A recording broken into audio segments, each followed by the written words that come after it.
Hi, I'm Eric at Frog Valley Tropical Fruit Farm, and this is Florida Natural Farming. Today I'm going to plant a Pouteria macrophylla gigante from Bellamy trees. I was calling them Bellamy seeds for some reason, Bellamy trees. I like their trees. They're inexpensive. They have a good variety of exotic, rare fruit trees that they grow from the seeds they sell. I like their seeds also. I also like Anderson Tropical Seeds. I like Fruit Lovers Nursery Seeds. I like Montoso Garden Seeds. And I like my own seeds. But I'm also going to look at the Ilama seedlings that I planted, and probably the Theobroma bicolor, and my Cacao seedlings that I planted. And then I'm going to go look at a large Ilama tree, Annonoa parvis, or no, that's a Couepia, Annonoa macrophyllatta. There you go. Used to be Annonoa diversifolia, but they changed the name. That's what they like to do, confuse everyone, make us think. I'm standing in front of a fruiting Achachairu tree, and it's been very dry here, and look at all that leaf drop. I'm going to talk about optimizing plant health through organic fertilizers, and what we use is our miniature zebus that we holistically raise. We rotationally graze them. We don't give them mineral blocks, and we don't give them wormers, and we don't give them shots. We raise them to the biodynamic farm standard. We used to be a biodynamic certified farm. We are no longer. I do these videos to show people how I grow, so all anybody has to do is see how we grow and what I talk about, and could tell that I am probably the most paranoid person about introducing pollutants to our farm. So we're kind of a closed loop system. Mostly I do buy coastal Bermuda hay because I lock my miniature zebus in at night, and that's what we apply daily. We clean the barn out, and this is a pile that I put there. We have the state coming by for an inspection because there's nutrient guidelines that they are enforcing on farms, but it has to do with water runoff and stuff, and we don't have any water runoff because we focus on soil, and we have a living root in the ground at all times, and the carbon that's in the soil from the living roots holds the water in place. So we have no standing water here during times of heavy rain, like 10 inches. Right now we're going through a severe drought, and you could tell by the ground it's like completely brown. The trees are totally stressed out because we don't water, but they're all flowering. Not all, but a lot of them are flowering, and a lot of them have fruit on them. This is a black Sapote tree that's lost a lot of leaves, but this is senescence that happens. It's a natural, the plant's natural ability to counter abiotic stress caused by drought. That's what that is. So it shuts off photosynthesis and causes the leaves to drop to conserve moisture. Not all trees do that. Here's a Sapote tree that has dropped a couple of leaves, but not very much. But I see that the creatures have broke a branch off to get a piece of fruit, and they love the Sapote fruit. But this tree looks drought stressed. But I don't let the drought stress fool me. I've been through it before. We've been dry farming here for a long time. We've been here 8 years, and I know that the trees will survive. They have a built-in programming in their mitochondria that enables them to adapt during abiotic stress. But when they cannot adapt is when they're damaged from pollutants like glyphosate. Glyphosate severely damages trees' mitochondria, and it misfolds proteins. So when you misfold amino acid proteins, they found them in people with Alzheimer's disease in the brains when they've done autopsies. So we get our energy from proteins, cellular proteins. So they can't synthesize the proteins when they're misfolded properly, so it causes cellular toxicity. So the signaling that the plant needs to deal with stress or signal hormones is disrupted from the glyphosate and heavy metals and other pollutants that we use for growing food industrially today. And there's a major nutrient problem with our food. And I read where the protein content of wheat has gone down up to 50% since 1938, along with the nutrient drop. So everyone knows that the nutrients have diminished in the food, but they don't talk about the protein that's diminished. And now they've come up with all these supplements. And probably the most popular supplement I know is Ozempic. People take it to lose weight. It's for diabetes. Ozempic is just a peptide. Peptides are just short chain amino acids. Building blocks of life, amino acids, proteins. So we should be able to get peptides from our food, from the amino acids from our food, but because of the industrial way that we grow food and have been growing it for a long time, 70 years or so, with chemicals. Hi, little rabbit. I love marsh rabbits. So cute. The industrial way we've been growing food, the salt-based fertilizers don't contain amino acids. You know what does contain a lot of amino acids by weight, and we apply it daily, year-round? Cow manure. 10 to 12% by weight, dry cow manure has of amino acids. The plants get their amino acids from the soil. They have all the amino acids in them, and they're needed for cellular synthesis, so on a cellular level. And if the mitochondria is damaged and the protein's misfolded, then your plant's ability to function optimally is severely hindered and probably incapable. And that's probably what's happened with the citrus, and why citrus only lives to be 15 years when it should live to be 100. It's crazy what we've done to agriculture, and then we think we can supplement our way out of everything. It's just insane. People take peptides, and peptides, the Ozempic, they've shown causes all kinds of, has long-term health effects, and you have to take it for the rest of your life. But people also just take small doses of peptides, and they get metabolic doctors that, they can't really prescribe.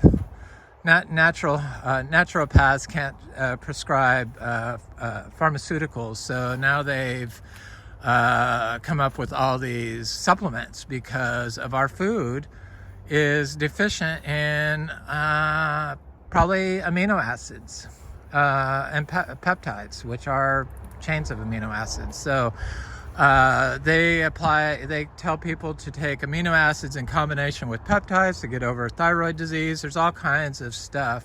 I think the Kalish Industry Institute on YouTube, he does classes on it, and it's very interesting. And I believe that, yes, it does fix, but is that the fix? No, I don't think that is the fix. I believe the fix is holistic natural farming. And we need to return to applying animal-based composts or manures to our soil, because that's how plants evolved. They didn't evolve with salt-based fertilizers. And then you can dry farm. And you don't have to worry about the plant being inability to signal to its environment to get water from the mycorrhizal fungi or the arbuscular or the saprophytic fungi, which can transfer water long distances, and they can be endophytes in living plants that are plant beneficial.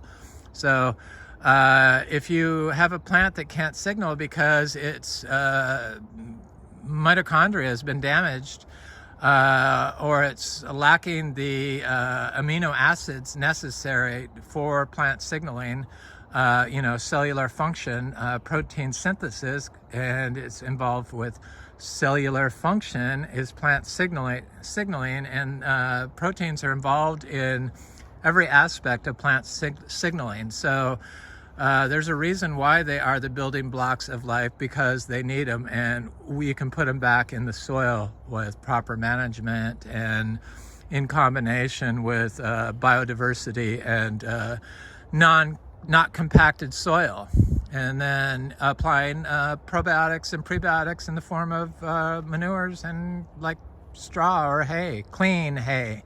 Coastal Bermuda is good clean hay. So I'm over here at my seeds.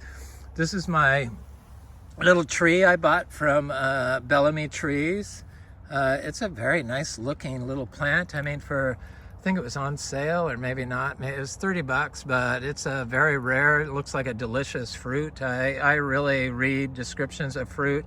I like to focus on dessert fruits, and I'm totally obsessed with Pouterias. I think I have too many. Not too many, but I probably need more, but I have a lot, and or we have a lot, and the root structure on this is fairly good. I see that it's bent at the bottom from where it was in the pot, but it's got a lot of new roots on it. And I plant everything bare root, so I don't like nursery soil, so I throw that away. But when I plant my plants that I start in, and then I rinse it in rainwater, which is what that is. And so I'm going to leave that for a second while I look at my little seeds over here. So I was looking at my seeds yesterday when my friend Frank and his wife Annette were over here, my friends, and he got some Ilama seeds the same time as I did, and he pointed out that there was one coming up here, which I hadn't seen. So one is finally coming up, and I noticed it was tipped over this morning when I came over here, because that's what creatures do. These are all little cacao seedlings popping up. I see something is coming up there. I think maybe that might be a cherry of the Rio Grande, or could be that's what it looks like. Could be a citrus though, but I don't think so. I don't think I planted a citrus in there. But there's little cacaos popping up in all these pots, maybe this one. And then I have my little citrus here. This is a Peritasa, but they call it Bacupari, but I thought the Bacupari was Platonia insignis, but maybe Peritasa campestris is also a Bacupari, because it's a generic name which they use for lots of different plants from Brazil. That's what that is. It's a nice looking plant. I need to plant it. I haven't done so. It was from a source off Etsy. I didn't know how healthy the plant was, and it looked kind of like tiny, so I wanted to put it in my compost just so I knew that it could get colonized by the microbes in our soil, our compost, because I start all our seeds in our daily compost, our daily piles of manure. I wait a year and then scrape it up, and it's it's our zebu and hay mix that's assimilated into soil. And here's our cuttings of the mulberry trees. They're looking good. So in here I had my Talicia melicoccus oliviformis and my Annonoa cariaceae seedlings, and the creatures kept getting this pot right by the thing, so they may have got the seeds out of here. I haven't seen any seeds pop up in this one, but this pot I have a little Annonoa cariaceae right there coming up. These came from Anderson Tropicals, and then there's a Talicia right there. I have lots of Talicias, 4 different types, and then this is the other Talicia, and I think I have another. I have to go back and look at my videos to see what else I planted in that green stoneware pot. I don't like to use plastic. I try to stay away from plastic, but it's impossible. We do have some stakes. They're plastic on the bottom, but that's plastic, I use it for our hot wire, so I recycle it for, no, I have to get that seedling. So I was gonna plant it, right? So this is the Pouteria macrophylla gigante, cutite, and it's supposed to be like the fruit's like 2.5 to 3 inches, I guess is what it was. 3 inches on the gigante one. That's what I look for, bigger fruits, bigger, sweeter fruits. I don't really collect Eugenias because most of them are very small fruited. I have some Eugenias. There's a Wampy that looks great, and here's I believe this is the Brazilian Charapu, and here is not sure who this is. It could be a Talicia, but I'm not exactly sure. This is a who was that? I can't think. It's a Pouteria something. Macrocarpa maybe. And I don't know. I don't mark my trees. I try to remember what they are, but I did a video of that, so I know what it is. I could go back and look, but I'll remember eventually. So I pre-dug this hole. I put it in here. The soil's very dry. This is it under at the bottom. It's white sand. It was all white sand here, but on the surface where soil is built, let me scrape up some soil here. There's a little Garcinia right here. That's a Charapu, I believe. Also, I didn't even see it there. I was going to dig up the soil. So I'm going to take some soil from the top here. So on the top, it's all soil aggregates. And that's something that you supposedly couldn't do in Florida on sand.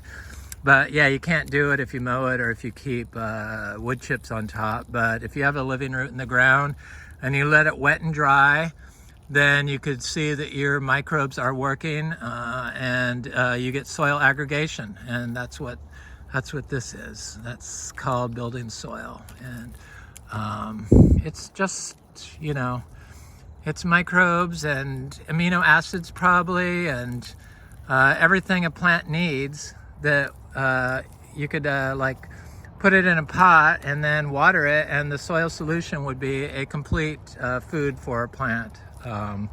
It's what you want to see from your soil. You want it to aggregate because that's how air and moisture and everything moves through. But it used to be just white sand. It's kind of gray underneath now. When it dries out, that's what it is. So some areas are more black, or have a darker color than that, but I want to get this hole bigger, deeper. But it's got some soil aggregates that fell in there, and I could feel the soil is wet down below, or has moisture in it. I just want to get it deep enough. There. That's about right. Get it at the soil line. Get my little tree in there. And then cover it. This was the top. No, that's some. Yeah, this was the top of the soil. And then put it in there. And I'm going to do something I usually don't do, which is water the thing in, because it's just so dry, and I have this rainwater right here where it's been, so rather than just say I never water it, I'm going to water it because it's like, I just don't want it to die, and probably it won't hurt it by giving it a little water since that's what it's used to. And that's all she wrote. That's all it is. That's the Pouteria macrophylla. Cutite, the gigante.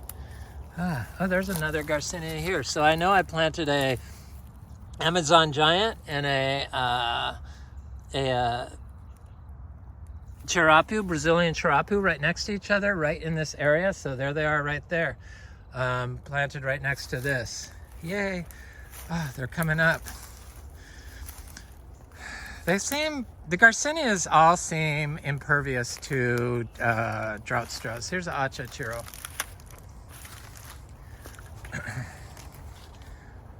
We have about 500 Achachairu here. That's why we started this farm. And we grow 19 different types of, well, I haven't seen my Garcinia latissima pop up yet, but 19 different types. I have the stake I'm going to put next to that. Then I have this video now, so I can, in case I forget what it is, which is possible, I can come back and identify it by looking at this video I took on 4/24. But I'm so excited about these. Garcinias grow very fast for us here also. So this is has metal at the bottom, it's plastic on top. I know that goes against everything I espouse, but you know, you can't get away from plastics. They're floating through the air as we speak, and I try not to contribute, and I try to remove them, but as much as I try, I still have them in the system, and it's not the best thing. But Plinia inflata, the giant mulche, looks great.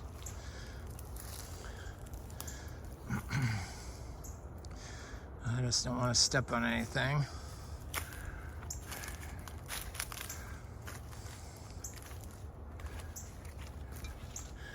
Okay, so I'm going to look at my, that's the Pouteria macrophylla gigante, and I'm going to look at my cacao seedlings.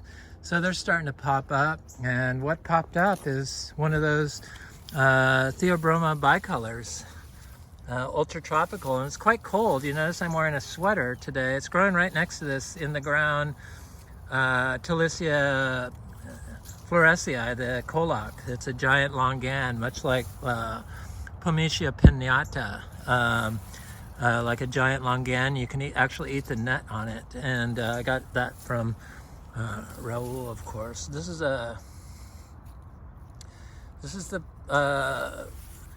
the Mexican white cacao, the jaguar cacao, the pitashti. And I had 5 seeds. I usually don't buy cacao unless they come in the pod. But Oscar at Fruit Lovers had some. I've had good success with his seeds. His shipping at times has been non-consistent, but he's always been responsive to an email and always fixed the problem. Even if the seeds don't germinate, he will has sent new ones, though I do not request people send seeds if they don't germinate, and we do not guarantee our seeds. There's just too many different things that can go wrong along the way with seeds, and I don't believe any seed seller purposely sells elderly seeds that aren't going to germinate. I just don't think that that's what they do. You know, I've had good success. I've been buying from Oscar for a long time, and just by the fact that white cacao germinated, and probably these other 4, and his recommendations for this was to leave it at 85 degrees during the day consistently and 75 at night.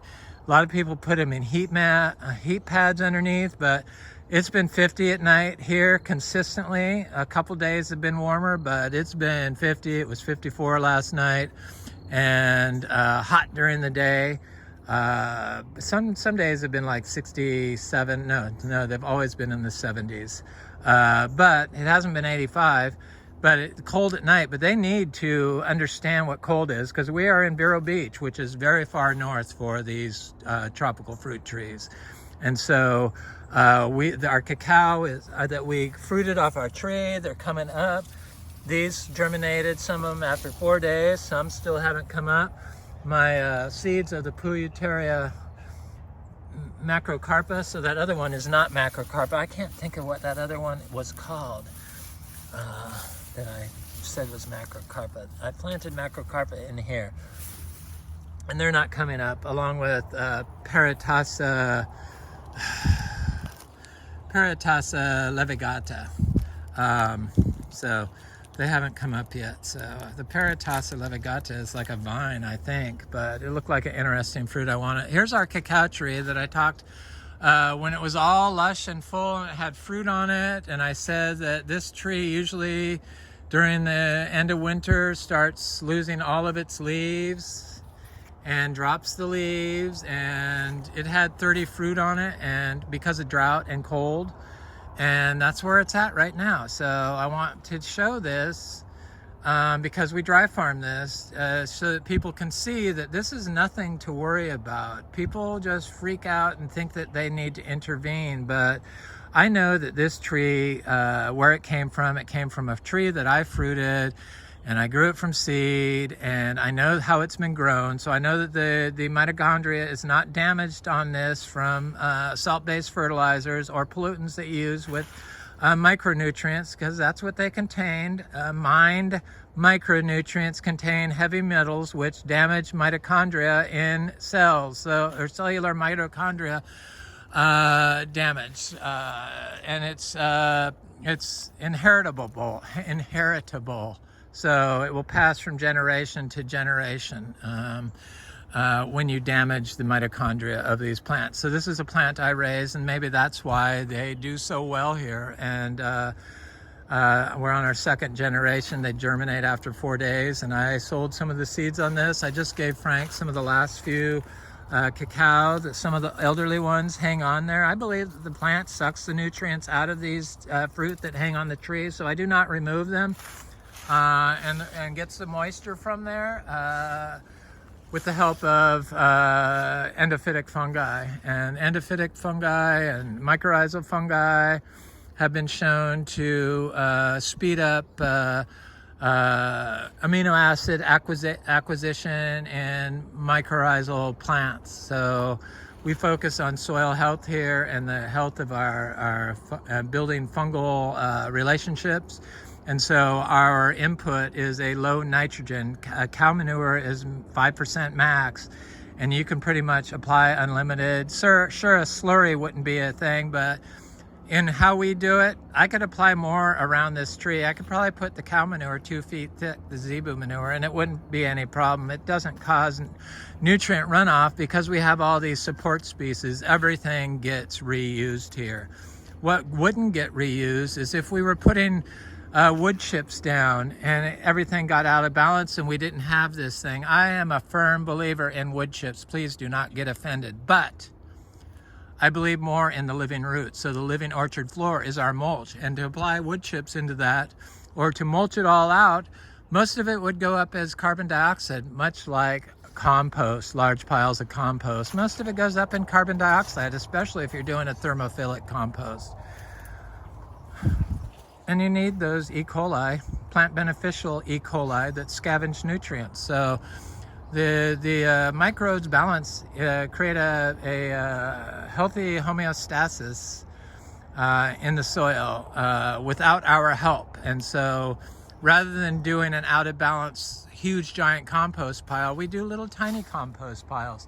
So I'm going to work my way over to the bananas. They're looking good. I just had some fresh bananas. I had a black sapote yesterday.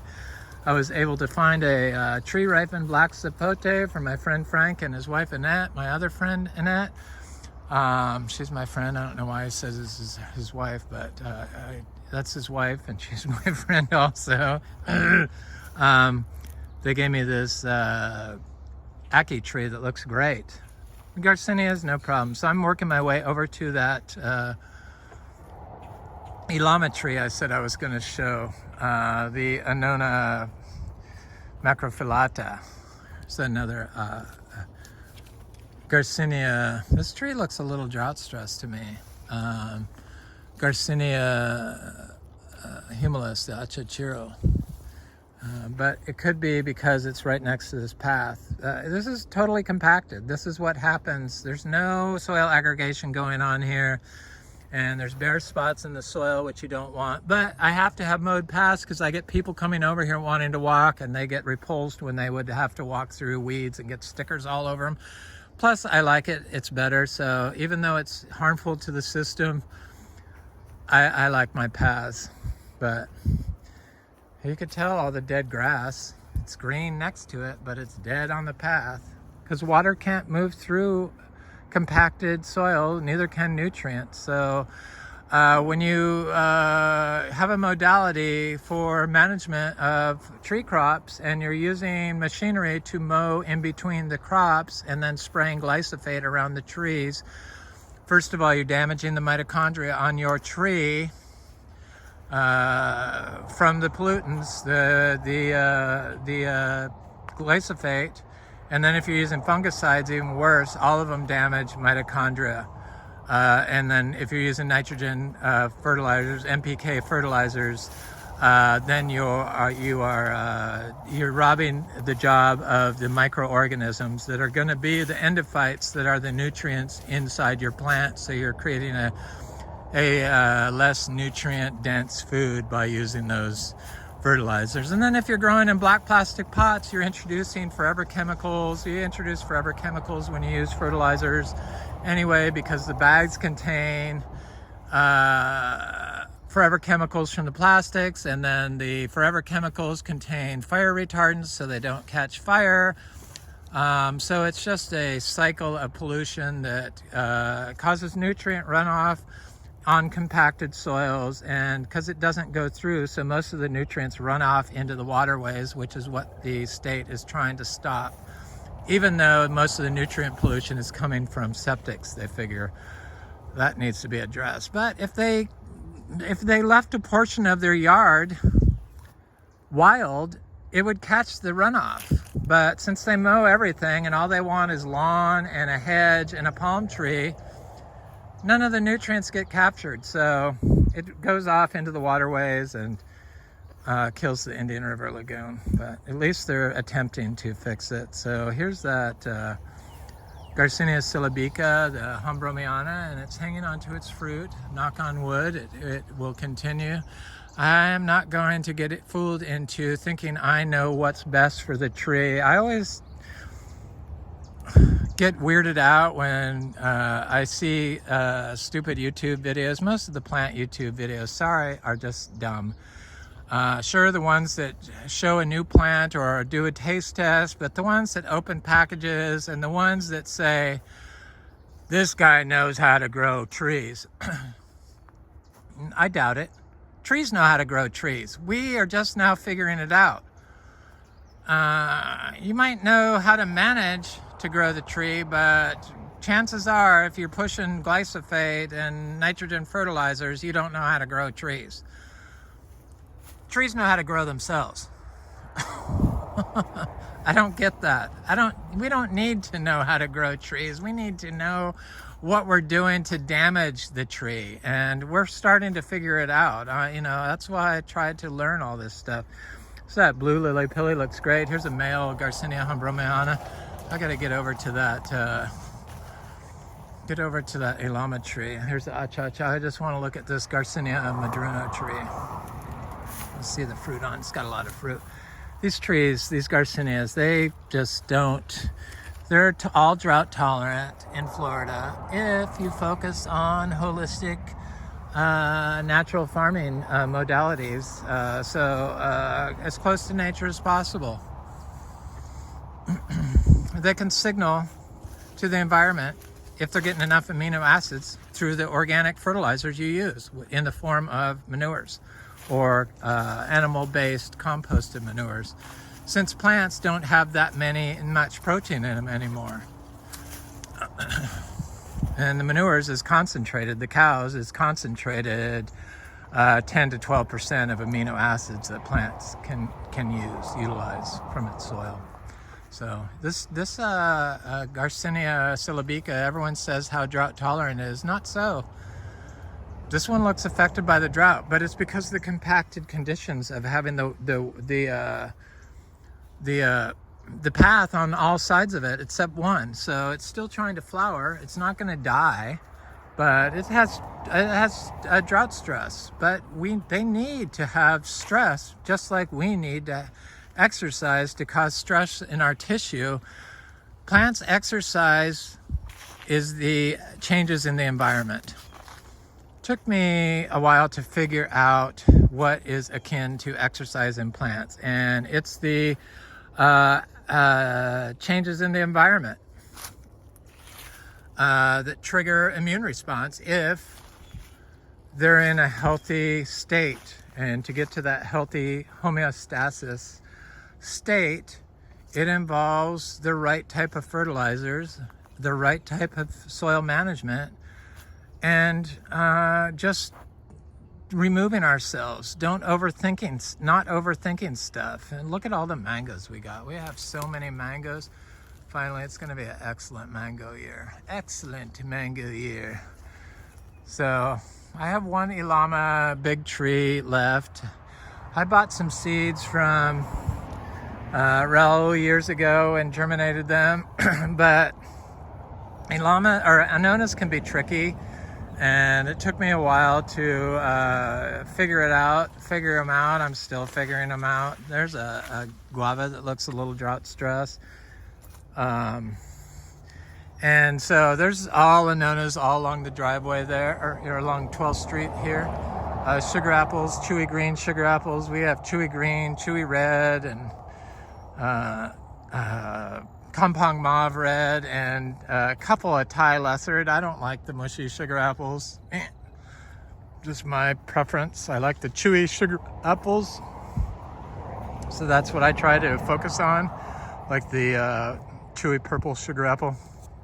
There's some Atemoyas in there that have lost their leaves. This is a orange sherbet mango that looks great. It's got fruit of all different sizes. This is one crop, so it has a huge fruit and it's got little tiny fruit. That's one crop. A second crop would be when that fruit's ready to pick and then it blooms again. That's a second crop here, and we get 3 crops a year, 3 different seasons.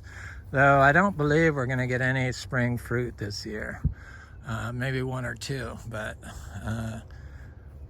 so chances of getting 3 crops this year have been diminished since our mangoes started blooming in early November and then didn't set fruit until just now. Here's a big Achachairu tree that's looking swell. It should be getting close to fruiting. Here's a big guava tree that is totally under drought stress. Just has the leaves on its tips. It's been there before during drought. Well, winter drought happens every year, but we still get guavas. Here's a little guava seedling. Got lots of bananas. This rack is small because I've been removing pups off these bananas. When you remove pups off ice cream bananas, the racks are diminished. But those back there are big racks on them because I didn't remove pups from them. So established group of bananas is less likely to have small racks if you remove the pups. So if this was like 10 bananas and then I removed a couple of pups off of it, the racks on the older bananas would probably be big. But since this is just a solitary one banana, I wanted to get up to 450 bananas here. So we're up to 450 divides of these ice cream bananas. I kept pulling pups off all of these single solitary bananas, but I've stopped, and because it's drought, I don't want to do it during the drought, but I want to get up to like 800 bananas. I want bananas everywhere. So I'm working my way over to that Ilama tree, and I see a little cashew seedling here. Got about 200 cashews growing naturally. This will be a cashew farm. This is a very troubled area that used to be just lawn pond, because this is a lawn for 50 years. And guaranteed along the chain link fence they sprayed glyphosate. So probably the glyphosate did settle in this area, which caused a lot of our problems early on, but I believe mostly fixed. I did bury about 30 biodynamic 500 horns, the whole horn, after I inoculated them for 6 months. I dug them up and reburied the horn. I do not spray the horn, I rebury the horn. So here's my Atemoyas. So this looks like a sugar apple, but I know I have one sugar apple here. It might be here in the second row. There's an Atemoya there. It looks fine. But here's an Ilama tree right here. And this Ilama is doing quite good. I had a path in here. Sorry about it, but it was just too close to the trees and I kept hitting my sugar apple trees. And this Ilama tree looks great. And Ilama, Annona macrophyllatta. I had it more, but you know, Annonas can be temperamental, and before I realized you need to move them if they're starting to turn yellow and are sickly for long periods of time, they'll eventually die. At least that has been my experience. So I dig my plants, my Annonas up that do that, and this one's always looked great, and it's still looking great. And it's doing just fine. It can handle the drought. They need a drought period. And then these sugar apples are quite large. We've always get lots of sugar apples on here. But when it's a drought, they put off little flowers that will not set fruit. These little flowers will not set fruit. So that's just how it is. I'm gonna go look at my citrus, my Miko lemons, and then wind this video down. But I know we have sugar apples with trees with big flowers on them because I've seen them. But they want some rain. I see some big flowers up here. Go in. Come on, right there's a. Can't really see, it's too far away. There's the big flowers. So those will set fruit. These are elderly fruits from last year I didn't pull off.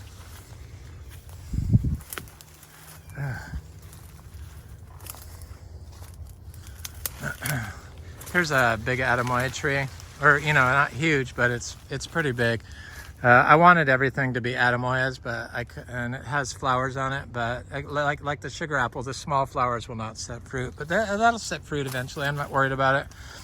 We're just gonna finish up with the drought here and go into a wet season, and then everyone will be happy, and I'll be able to show how the plants rejuvenated after they got some water.